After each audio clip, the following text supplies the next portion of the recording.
আমাকে 1 ঘন্টা নির্মমভাবে পিটা। 2.5 বছর আগে আফ্রিদিকে নিয়ে কন্টেন্ট বানানোয় ডিবি অফিসে ডেকে নিয়ে ঘন্টার পর ঘন্টা আমাকে পিটিয়েছে।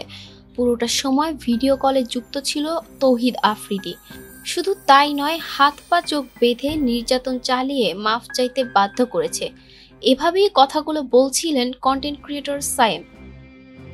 সোমবার রাতে বরিশাল মহানগরের বাংলাবাজার এলাকায় সিআইডির বিশেষ অভিযানে গ্রেফতার হয়েছেন কন্টেন্ট ক্রিয়েটর তৌহিদ আফ্রিদি।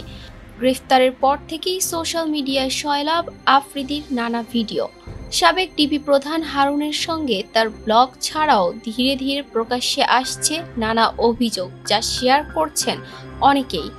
আফ্রিদিকে গ্রেফতারের ঘটনায় স্বস্তি প্রকাশ করেছেন কন্টেন্ট ক্রিয়েটর প্রত্যয় হিরণ। লিখেছেন, দিন শেষে আল্লাহ সবাইকে নিজের জায়গাটা দেখিয়ে দেয়।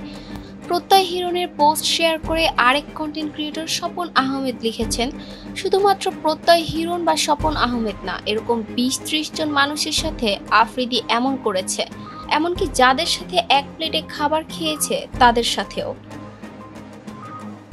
গেল রাতে আফ্রিদিকে গ্রেফতার অভিযানের সময় তাকে বলতে শোনা যায়, আমি পালাবো না, কোরআনের কসম আমি ওমরা করে এসেছি, আমি কেমন ছেলে তা সবাই জানে।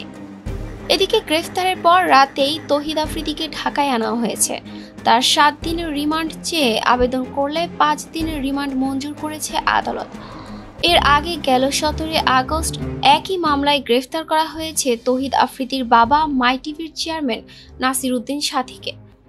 ETS Bangla desk report.